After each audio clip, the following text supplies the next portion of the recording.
with that, it's like you need to have maintain a certain level of separation Yeah. for that, because at that point you're gonna start ending up like hating it.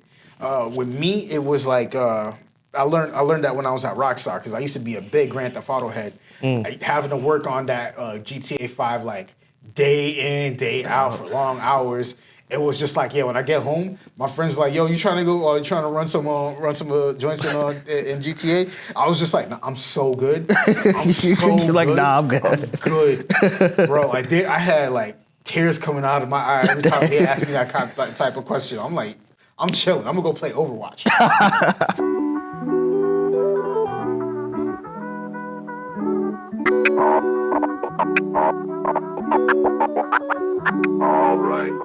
Hey, this is Messiah from TheBlerdSpot. I'm here with my guest, Jerell. Yo, what's good? You can call me bro. And we're here to talk about his journey, his passions, and how he got to become a game into the gaming industry. So first to start off, again, what was your passion that literally made you interested in the industry? Man, you ever heard that saying with what if you lose something and it comes back to you, it's yours for life. Yeah. It's kind of like that, because when I was a kid, one of my earliest memories is I was sitting in front of my porch with my older brother. I had to been about like 4 or 5 years old around that time, and I had my Game Boy. My mom told me not to go outside with it, but I just wanted to like be in the sun, like in front of our stoop, and just play my Tetris on my Game Boy. I was sitting down there with my brother. These two kids came up and just like snatched it. And my brother and I, we were just running down the street. And I was like, I'm short and tiny as hell. So I'm just like, yo, I'm putting everything I have to try and catch them. We couldn't keep up. And it's like, after that, I was just like, yo, I miss my game. But I had to been about like 8 or 9 years old, and just like talking to like my aunt around that time, she was like her telling me, it's like, yeah, just do what you love. And that left me in like shock for a little bit, because at that point I was like so hot, like so set on like animals. It was just like, but like when high school came around, my homeroom teacher for about like 10th grade, he sat down with me and asked me what I wanted to do in my life, and I was just like, I don't know. He sat down, was like, how about this? You like video games? Why not just like go to school for video games? And I was just like, huh. So he sat down, helped me look at my college, and that summer I went to go visit my dad, and he took me to like my then soon to be college, Full Sail University, and the recruiter was asking like a ton of questions, and I was giving out these like all the answers, and he was thrown off and was like actually kind of impressed to see somebody like that young with like so much knowledge. Granted, I believe it was because it was like a black kid with that much knowledge. But yeah, like graduation time happened like in 12th grade, and I went straight into Full Sail. Just felt like in the computer and animation department, because I didn't get into the game development stuff, because I didn't realize I didn't know coding. Okay. So yeah, after college came around, my career led me as an intern at a couple of places here in New York. But truly, when all that stuff was done, I went into film for a little bit. Okay. A couple of like one movie got a credit for. Became a college professor at one point, all that stuff. But people will never believe that. Damn. Yeah, worked at an engineering company, just as a motion capture producer. Worked at Rockstar Games, MLB, Microsoft Turn 10 Studios, Blizzard Entertainment recently, and now like I own my own studio, just getting that off the ground. Yeah. Wow. Out of all of that, it was good. Most surprised was definitely Professor. Yeah. Advanced animation, because I know a lot about nothing half the time. Now, like I'm very like proud that like because I set out to be one thing in college. Coming out of it, I had to quickly become a generalist, and then I was taught by a lot of like ex-Disney people, ex-Disney and ex Cartoon Network, I believe. I think her name like Eileen Kennedy. She used to be one of the lead animators on a show called Sitting Ducks on Cartoon Network back in the day. Barry Temple, I think he worked on like a ton of stuff for like Aladdin. Oh, snap. Professor. Yeah. Hannes. Yeah, these were all my like animation instructors. Eileen specifically, she wanted me to become an animator, and I told her, nah, I wanted to be a 3D modeler. And I could tell she was hurt because like a lot of the students around that time didn't never really put themselves in their character's shoes, and that was one thing I was always good at. It's just like taking myself out of like the current space and putting myself in that scenario when you're when you're being an animator. It's key for you to know how to act and be involved with your work. But after when I came out of school, I was like literally had to become a jack of all trades. Master of none, still always better than master of one. So yeah, became very versatile with almost everything except for coding. One day, and it works. Yeah. Sadly, yeah. I got annoyed to the point where I actually have to learn how to code. So you talk about a bit of the industry. So what are some early challenges you face when entering the industry? Oh man, the early challenges I face is like no different from everybody else fresh out of college. Experience. They want a lot of studios and places always want you to have about like 5 years experience for an intern job, which makes no sense half the time. That's all. So it's literally just like having a fight to get that experience. Like me specifically, I didn't get my first real job post college until I was like 24, 25. Okay. And that was like my motion capture thing. But before then, I was constantly having to get like to survive. I was just doing a lot of freelance projects, just going on websites, like seeing who needs 3D modeling, seeing who needs 3D stuff for 3D printing, animation, like rendering, and even like a 3D cleanup. So another skill, but in the same time for all that stuff, just like having to fight and like gain that experience, I was luckily enough to, when I had applied for my first job, it was to be a 3D artist.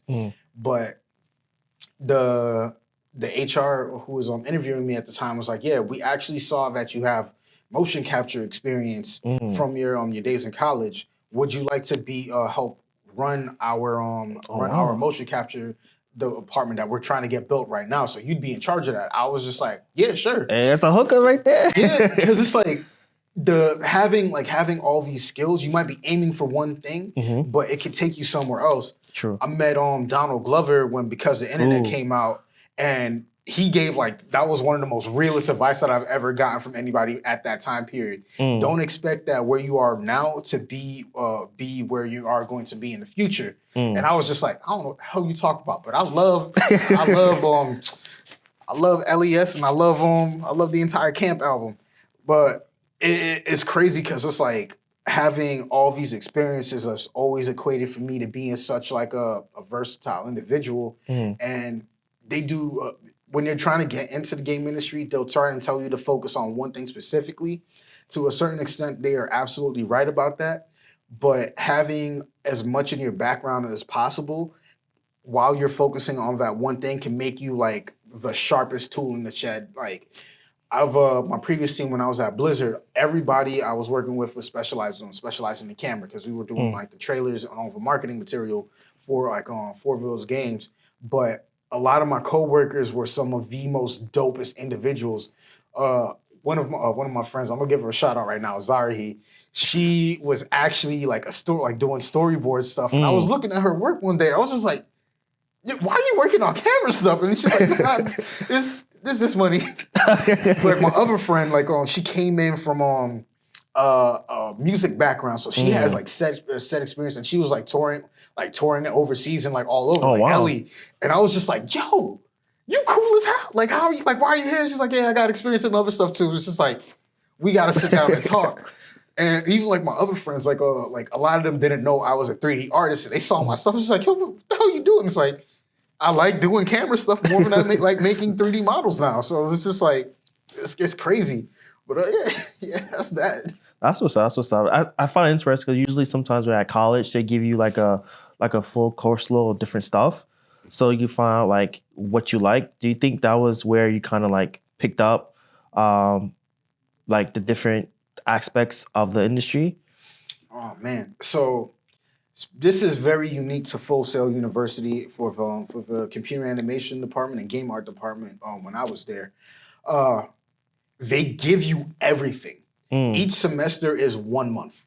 Okay. So, but during that 1 month time, that 1 month period, you have 2 classes that you always need to focus on. So you're constantly getting like hit left and right. With this entire month, you have to focus on 3D modeling. This entire month, you'll have to focus on animation. This next month, you'll have to worry about shading and lighting. This next month, you'll have to worry about animation. This next month, you'll have to worry about 3D modeling and production level animation and gaining all these extra skills. This other month, you'll have to worry about compositing. This next month, you have to worry about texture. All this stuff is going on, and at that same time period, you have to constantly still practice on what you want to do. But you're getting information on how to emphasize on what to make yourself better. So you always, that's what I love about that school is that it made me such like a jack of all trades that a lot of the things that I hated, all that is like still stuck in my head. So I had to be good at animation. I had to be good at shading and lighting. And when I came out of school, I couldn't get work as a 3D modeler. So I had to use all these other skills to get money. Yeah, the gigs and stuff. Yeah, literally had to fight to survive. So taking all that knowledge is just meant to like build you up. So you always need to take all those other things just to add to yourself. Jack of all trades. Yep, master of none. That's why like my favorite characters are like Mega Man, Taskmaster, and Kirby. All characters that have to be very versatile. Kirby eats a bad guy, gets the power. Mega Man, I'm gonna touch your head, I'm gonna take your ability. Taskmaster, I'm gonna sit there and watch you fight for a little bit, and I'm gonna be as good as you. Honestly, all the pretty good characters. Could go wrong, none of them. Kirby's definitely my favorite though. Oh man, like Taskmaster, I appreciated what he is as a character because he's a bad dude. But his struggles is just trying to get to where he was. A lot of people don't notice about him. He's actually a good dude, but he has a mental condition. Okay, yeah. Where as he's taking in new information, he actually loses old information. So that's where he ended up being bad. He forgot his entire wife. Anyway, that's common talk. What are some projects you spoke about some projects you worked on, but which one were you the most excited to work on? Oh man. So before I came into Blizzard, I want to say it was back when I was working at Major League Baseball, Advanced Media. My second contract with them, my boss had told me, "Hey, we got a collab coming with Cypress Hill, and yeah, you're more than likely you're gonna have to work on some stuff for there." And I was like, "All right, cool." Towards the latter end of my contract, they were like, "Yeah, did you start working on that project for Cypress Hill?" I was just like, "Wait, what?" It's like, "Yeah, well, we're going to be doing like an in-game music video for Champion Sound for RBI Baseball 2021. Yeah, 20 was it 21? Yeah, 21. And I was thrown off, so I had to like constantly talk to my editor, and he was in the same situation because it's like, I'm filming, he's editing, so we have to be in tandem together. But it was just like, all right, cool. I had to start. I'm already a hip hop head as is, but I had to like really dig in on them and figure out like who their favorite team is, their style of stuff. It's like, yeah, they're Dodgers fans, but a lot of people don't know they wear red. Hint, hint, hint. But yeah. So doing like all that research for them, it was just like, yo, all right, I'm gonna get a shot at Dodger Stadium, go in and dig that, get a couple shots of the mounds. Let's get them incorporated into the game. So I used the in-game character creator. I made B Real and Sendog just playing a game. And it came out dope. I got a lot of praise from Cypress Hill. Nice. Still haven't met them. I got a lot of praise from Cypress Hill. And then just like coming out, like walking through the main office, and I'm seeing like all my trailers and the music videos like pop up in the office. I was like, yo, I did that. Like a kid who spent a lot of time back in the day making AMVs. I'm now doing all this stuff. So I'm just like, yo, I'm extra hype. So I was like, yo, that Cypress Hill Champion Sound music video is like always gonna be like my centerpiece and like whatever I do, because it was just like I had a week to do that too on top of it. Wow, a week, damn. Yeah. That AMV training definitely came in handy, huh? Like, after school, you didn't have nothing to do, and teachers didn't want you roaming around the streets. It's like, all right, I'm gonna have to pick up a skill. I learned how to edit videos, and I was just in like on my BCal program at Brooklyn College, just taking all the anime I was watching. I did a ton for Naruto, a ton for Bleach. Classics. I made my own video for Final Fantasy VII Advent Children. Okay, I did Bobobo, Cried. Look, yo, AMV, like you'd be surprised, like those skills right there could like really like blow you up. Pause. No hitting. All right. Could you describe a recent project that you found particularly fulfilling or challenging? Oh man. Recent. I want to say my last project when I was over at Blizzard Entertainment. Was it? No, it's not really my last project, but it was like one of my favorite projects I did over there. The Blood Knight trailer for Diablo Immortal. It was the first time the franchise has gotten a new class, and to be able to like really like bring that to life and to market has been so like fulfilling, because I went through a lot of struggles to get to that period, and the fact that like my managers, my leads gave me so much trust to like help like do the layout, plan where things are gonna be, and just like put myself in there a little bit. You'll see if you look at the dev update and parts of the trailer, there'll be like other Blood Knight characters fighting on there. And I built the black character to look like me a little bit. But it was such a rewarding experience because I got to do all the layout, the shots, just working with my directors and my producers on it. It was a life-changing experience to help me solidify my place in the game industry, so to speak. Gotcha. Yo, that's what's up. Wow, the Blood Knight. I have to see that. I saw that trailer. That shit was amazing. That character's crack. I still have my code for Diablo Immortal that I haven't used. I got my all my like free stuff from Blizzard when I was there, and I was just like, I didn't feel like playing Diablo Immortal because I was working on it almost every day. So it was just like, when I'm done with work, I don't want to see anything that I've worked on. That's a personal rule of mine. If I'm working anywhere and it just so happens to be one of my favorite games, I'm not touching that game outside of work.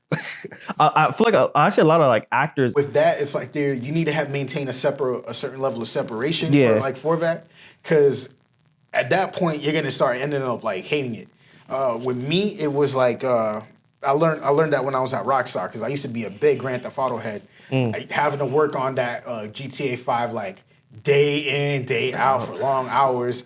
It was just like, when I get home, my friends like, yo, you trying to go? You trying to run some joints in GTA? I was just like, nah, I'm so good. I'm so You're like, nah, I'm good. I'm good, bro. Like, I had like tears coming out of my eye every time they asked me that type of question. I'm like, I'm chilling. I'm gonna go play Overwatch. All right. What are some of the resources you believe are good for someone trying to break into the space? Oh, that's actually a beautiful question. So a lot of people don't know you can get a lot of foundation for to get into the game industry. One of the positions that people don't know about is actually like game capture. So game capture is essentially those guys that go into the game, they play the game, they'll probably use third-party tools, either from depending on where you're at, and actually film and do like a lot of like layout. So from there you can go into like previous artists, layout artists, cinematics, where I traverse to, a couple other stuff too, even going into QA. But if you want to get into that specifically, one of the beautiful things that I've enjoyed about modern gaming recently is that majority of all AAA studios will incorporate photo mode into their games. if you can get used to making beautiful like art in those games with using those limited tools, you will stand a good chance of already being acquainted with some of the workflows of marketing for game development, so to speak. Okay, makes sense because you get like train your eye to like, capture what's already in the game. Exactly. That can help you break into the space, so to say. Exactly. Okay. Also, early in the year, you spoke on a panel with Black in Gaming. How was that? How was that like being on a panel and providing your wisdom to new people trying to break into the industry? I never thought that I would ever reach that point in my career. My friend Danielle Wallace, like she hit me up. She was like, "Yeah, we got another space for. Are you going to MagFest?" And I was just like, "Yeah, I usually go free every year." And then she was like, "Oh, perfect. Do you want to be a part of the panel?" I was just like, "Oh, stop. Yeah, why not?" I wasn't expecting such a turnout like that, and it was just like, "Oh, wow." My friends, they've worked on some like killer shit. Yeah. Danny's studio, Heart Machine, has like been cooking something up for like a long time. Lord have mercy. Like they've all been killing it with like on their respective disciplines, and I was just like, damn, all I do is film stuff. But there was a moment where they were like playing my latest show reel like on their camera, and everybody was like, "Oh, snap, you worked on that?" I was just like, "Yo, I did work on all this stuff. Is this cool to everybody else?" It's like the imposter syndrome was kicking in a little bit, but I had to realize like, yo, I made it to like all these like big places, like a good chunk of the games that I've worked on, got awards for like awards. I my stuff at Blizzard got like brought in good sales and good marketing material, built hype, and I feel like I achieved my job with that. And the fact that like people were willing to like just were receptive to what I was saying, as well as the rest of us, because it's like you don't really hear our voices in the industry in terms of like when we get to that level. Yeah. And even when we're in these these places, it's like I said at the panel, it's a predominantly white environment. So as we walk in there, we're gonna have to code switch. We're gonna have to like always readjust ourselves, and like you're not gonna be able to always walk into a room and see another person of your hue, your skin tone, your background. It's crazy, but very very appreciative to been able to like be a part of that moment with them. I feel that. And actually go a little bit into that bit more. Where do you see the future of 3D modeling and animation heading, especially in regards to diversity and representation? So for that type of question in terms of representation, it's going to come down to whoever's leading the studio and whoever's like wants to build a strong narrative. The most recent game I played was Tales of Joie. I think it was like a Pan-African developer out in France. Yeah. Beautiful story, and it's a roguelike platformer. Yeah. Representation like that matters because now we have a different story that we can tell and portray. Yeah. I still need to finish that game now that I think about it. Same. But as far as we go to in terms of like on 3D modeling and animation, for 3D modeling itself, both of them, matter of fact, I don't think it's going to be lost anytime soon. But I do feel like in the future, we'll be using a lot more photogrammetry software. Specifically, we're seeing how Unreal has been evolving, specifically with the use of with Nanite. Those of you who don't know, Nanite. Explain. So the beauty about Nanite is it's how the game engine will always calculate things, will be breaking down things down into tries. With the Nanite engine, it breaks things down on such a mathematical level that it doesn't need to do those calculations as heavy as it did with like being tessellated. Tessellations usually are just like triangles that you'll see whenever you you'll see like a quick little layout, not necessarily the wireframe, but how the computer's calculating these things onto triangles. Because triangles are the strongest shapes. I'm about to go into geometry. Triangles are the strongest shapes in nature, physics. So, but yeah. How that's going to play off is that there are going to be a lot more people using photogrammetry software, just walking around, with their cell phone. I did this recently for one of my project where just like just scanning with your phone, getting these images out, and then you can just spit that off into a 3D package. Maybe do like a bit of cleanup just to like depending on what you're trying to do. Yeah. But is what I love about the Nanite engine. You'll take highly dense meshes, close to like millions of polys and verts, and just taking all those out there, and the computer's already breaking it down and building it in such a sustainable state where it looks like almost damn near photoreal. Not even damn near, it is photoreal. Okay, wow, that's.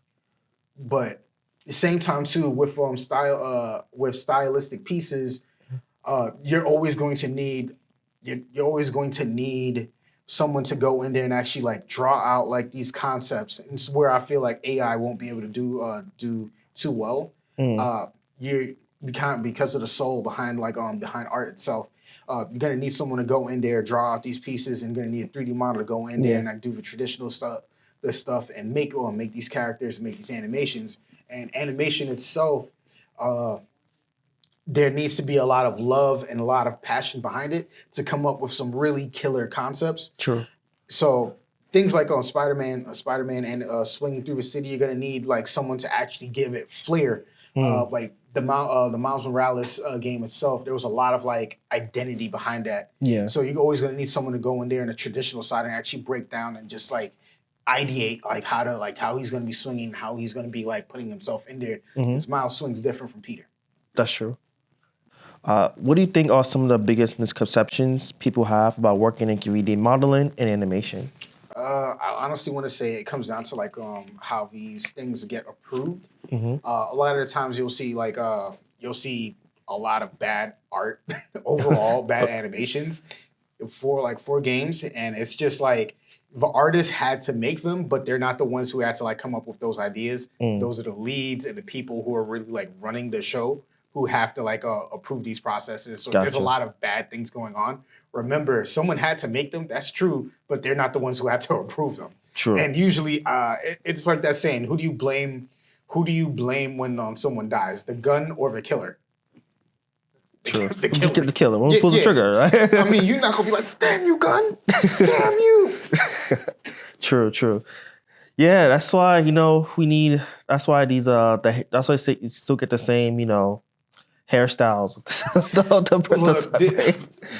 There have been several talks about that, like for years, with like black artists in the industry. Like, yo, can I get some twists? Can I get some braids?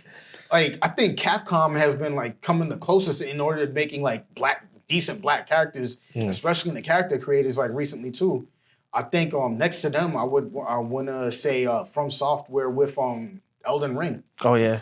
But Capcom has been like consistently trying like making their black characters look better, like throughout the entire thing going on with the RE engine as a whole. Yeah. Gotcha. And going to that technology, how do you stay up to date with the latest trends and technologies in the field? That is honestly like hard. Now, like throughout the day, I'm like on LinkedIn, Polycam 3D. I'm on a ton of sites just reading articles and just looking at like processes. LinkedIn specifically, I built my network enough to watch to see a ton of like independent artists posting like their ideas of like how they're doing XYZ, how like, and a lot of these guys come up with some really like phenomenal like scripting tools to make some things like easier for development. And it's just like wow. You need to be doing this on your own instead of working for other people. But a lot of it is just like literally just finding key people to like look at. Instagram, you'll find like artists like just posting like into their own personal work. LinkedIn, you'll see a lot more professional tools. Polycount. Damn, it's been like such a like shift of thing. ArtStation. ArtStation is like huge because you're gonna come across like a lot of people like their personal work and like approved work from like companies, and they'll like sometimes they'll do like a breakdown of like how they did all these things.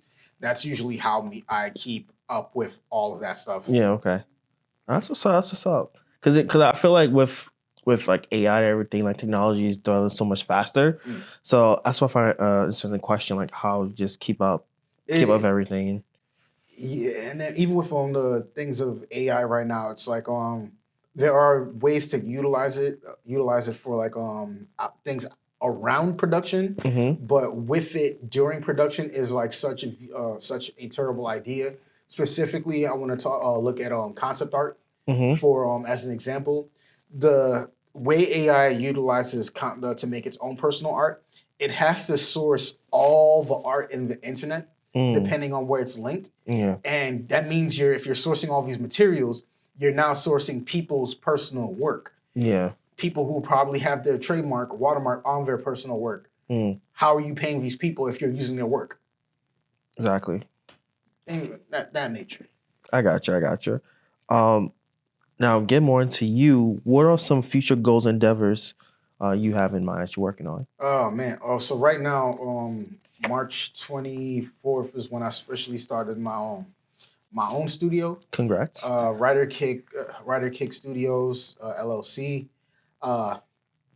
That's what I've been like working on the back end for like the past like 2 years now. Just years of pre-production, just like researching, like traveling out to Japan, getting like just recording sound bites and just like gathering like photo references. I'm heavily inspired by Japanese horror. Like one of my favorite franchises is on Chakushinari. One that's called in America. So right now I'm working on my personal game. I'm not going to debut the name right now, but that's been like my big goal, just like getting that out and just like building up that studio, because once I get this game done, I have a very huge idea that I know will be very fun for a lot of people. Okay. Well, what would be the best way for us to support and to follow you at? For me right now, I still have to get the social media channels like up, but I own my domain, but rksgames.com.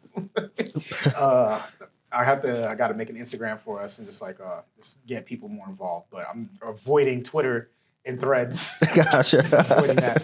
But you can hit me up on Instagram at kmn.rdr. I'm always on Instagram, just like looking at like art stuff and just like talking to people. That's like the best way to like hit me up. Yeah, friendly dude. You can hit me up on LinkedIn if you want to be professional about it. Jerell John. Gotcha. LinkedIn, Instagram, and avoid Twitter and Threads. So, all right. So this part we get to a new segment, fun segment. This or that. So I'm going to give a few things, mostly around gaming, and you just choose one. Oh, of course. All right. So this one got a PlayStation or Xbox? PlayStation or Nintendo? PlayStation. Sonic or Legend of Zelda? Mario or Pokemon? Pokemon. 2K or Madden? Neither. MLB or FIFA?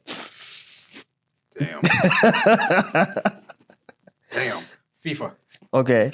Street Fighter, Mortal Kombat? Street Fighter. Marvel vs. Capcom or SNK versus Capcom? Marvel vs. Capcom. Okay. Dark Souls or all of Dark Souls or all of Diablo? Damn, that's messed up. I'm biased right there. I'm going to say Diablo because I'm biased. Okay. We have Metal Gear Solid or Splinter Cell? Metal Gear Solid. Okay. Hideo Kojima's one of like my role models. I want to meet him one day. He come out with the Death Stranding 2? That and also Snake Eater. They re-released Snake Eater. I'm not going to support Konami with that. For the simple fact that they got rid of my man and now they still capitalizing off of his work. Yeah, I'm good. I'm good. Okay, I got you. Kojima-san, hope I can meet you one day. Put it in universe. We have Sims or Animal Crossing? Animal Crossing. We got a GTA or Saints Row? Saints Row. Okay. We have Dragon Ball Z, Fighters, or Naruto, or Ultimate Ninja Storm. Specifically, Ultimate Ninja Storm 4. Okay. Because two of my favorite characters did not get enough love in the series because they're like super like background characters. Okay. Han, the five-tailed Biju. Okay. I love him to death. His design is fire. His is dope, yeah. Yo, Hoku Gobi, dope hat, like dope design. And then Shisui, Yeah. one of the cleanest characters in to play That's with true. in that damn game. Yo, Yeah. All right. We have last one. We have Elden Ring or Sekiro. is it Sekiro is on Team Ninja, right? Yeah. Another bias for me. From Software. I broke my bias. From Software. Okay. I would say Sekiro, but Tomonobu Itagaki was the one that actually built Team Ninja. And I'm a huge fan of how he came up with his his gameplay loops. But I love how From Software has been consistently flawless with their art, design, overall identity. It's like color, like their use of color theory is fucking beautiful. Yeah, Elden Ring is, yeah. Like if you see the vista of getting into the world of Elden Ring, their use of just saturated blues with the grays and then with the yellow just flowing through. It is magical. It is. My art side coming out. Professional through and through. I don't know about all that. There we have it. There we have it at the Blur Spot with my amazing, phenomenal, one of a kind, Jerell. Your camera's right here. Oh, my camera. So again, definitely be on the lookout. Right here, the next great game studio. So y'all better definitely. I hope. So again, everyone follow me on YouTube, the Blur Spot, and Instagram to see future content and get the content first. So yeah, cheers. John,